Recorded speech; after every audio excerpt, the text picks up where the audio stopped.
I will reveal the truth of King Solomon's temple, and King Solomon's orrery machine, and its implications it had on King Solomon, and on Israel as a whole. And how Israel, and many other nations were set up to fail, by the Phoenician Empire.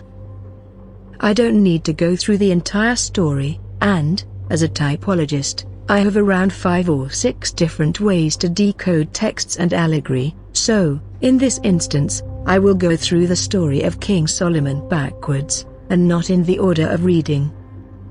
The Bible has a problem. It likes to jump time and often will reference something that was previously said or a previous event, and sometimes the Bible will say something or state an event that will happen in the future, in the storyline. However, by going backwards, we get the points of interest first.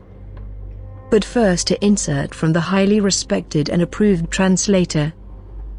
I believe the above to be the real purport of this passage, which the medieval translators not understanding, as it contains the technical terminology of cosmical sciences of which they had lost all that knowledge, transformed it into proper names. I am also satisfied the same blunder has been made in similar cases in many other passages of Scripture. I have, therefore, rejected the older versions entirely, and give the real purport of the Hebrew text, as arrived at by philological analysis. Solomon, in fact, understood what we now call the Copernican and Newtonian principles of astronomy and cosmogony. Then the king, and all the people with him, sacrificed sacrifices to the ever-living. But Solomon sacrificed as the thank offering, which was sacrificed to the ever-living, 22,000 oxen, and 120,000 sheep, by which the king and all the assembly of Israel dedicated the house to the ever-living. On the same day the king consecrated the open court which is before the house of the ever-living, for he offered the burnt offering and the bread offering, and the fats of the thank offering, for the brass altar which is before the ever-living was too small for the consumption of the burnt offerings and the bread offerings, and the fat of the thank offerings. Typology: the sacrifices of approximately 142,000 innocent animals. 120,000 sheep would approximately be around 144,000 gallons of blood. 22,000 oxen would approximately be around 441,200 gallons of blood. 3. That is approximately 585,200 gallons of blood. 4. An Olympic-sized swimming pool holds approximately 660,000 gallons of water, and blood is thicker than water, and would require more volume space. 5. Now you have an understanding of how much blood is present during the celebrations of King Solomon. Directly after the temple was completed by the Phoenician king, Hiram. For King Solomon had sent and fetched Hiram from Tsur. He was the son of a widow woman of the tribe of Naphtali, but his father was a native of Tsur, who was a fabricator in metals, and skillful in engineering, and in building, and the knowledge of all construction. He came to King Solomon, and designed all his works. He also made the 2 pillars of brass, each of 18 cubits high, with a cord of 12 cubits surrounding the 2 columns, and the 2 crowns of cast bronze made to place on the tops of the columns, the height of the one crown being 5 cubits, and the height of the other crown 5 cubits, made like network. He made great woven chains, for the crowns that were upon the heads of the columns. 7 for the first crown, and 7 for the other crown.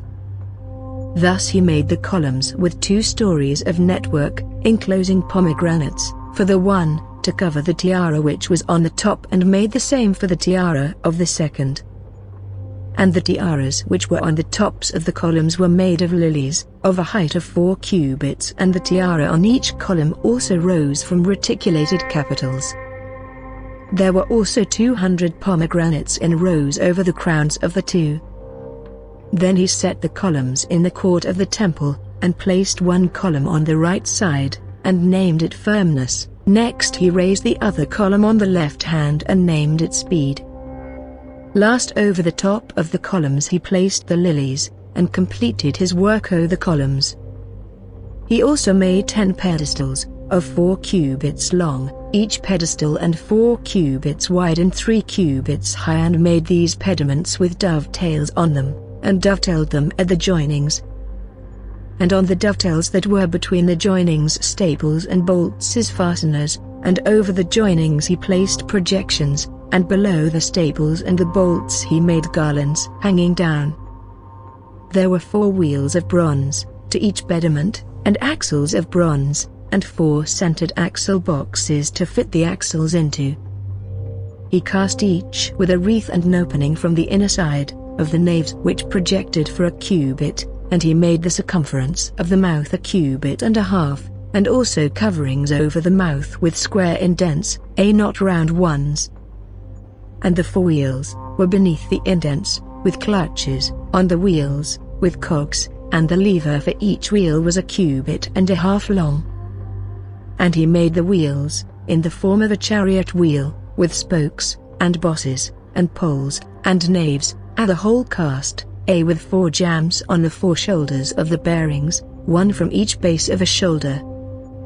And at the top of the bearing, a round ring half a cubit high, and above the bearing levers, and cog wheels, with counter cogs, the levers projecting from lock holes, and above as a finish, cherubs, and lions, and palms, and surrounding wreaths.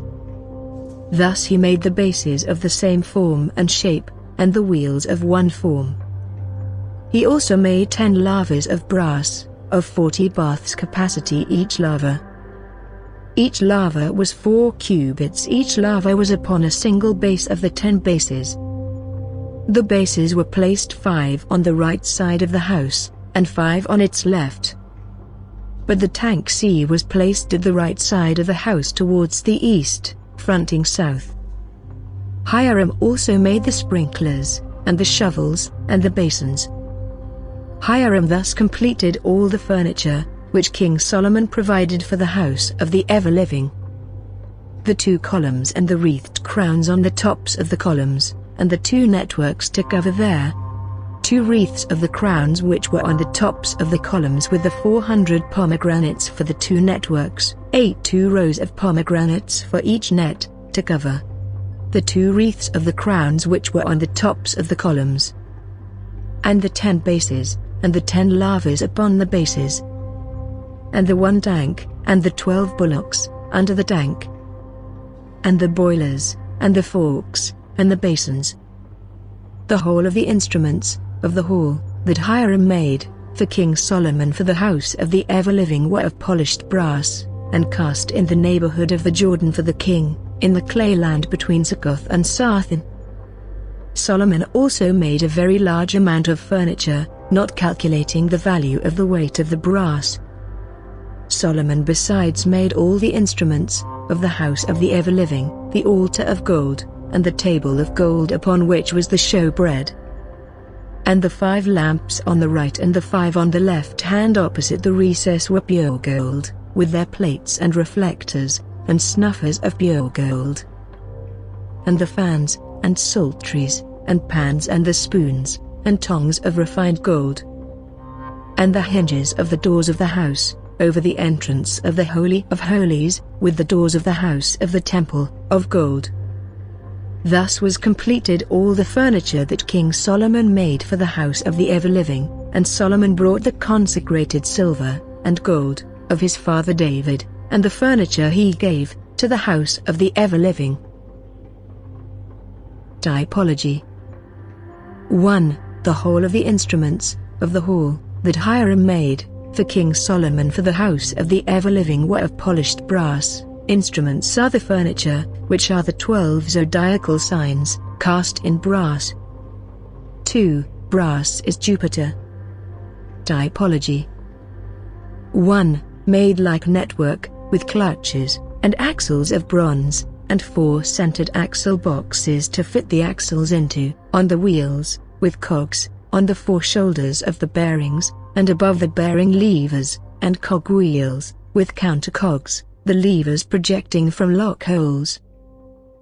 2. King Solomon Temple is nothing more than a giant working orrery, with axles, cogs, clutches, countercogs, bearings, wheels, locking levers, made of cast brass. King Solomon did not receive great knowledge from God, nor does Solomon genuinely have great wisdom on the motions of the stars. It is the orrery that is King Solomon's wisdom, not God.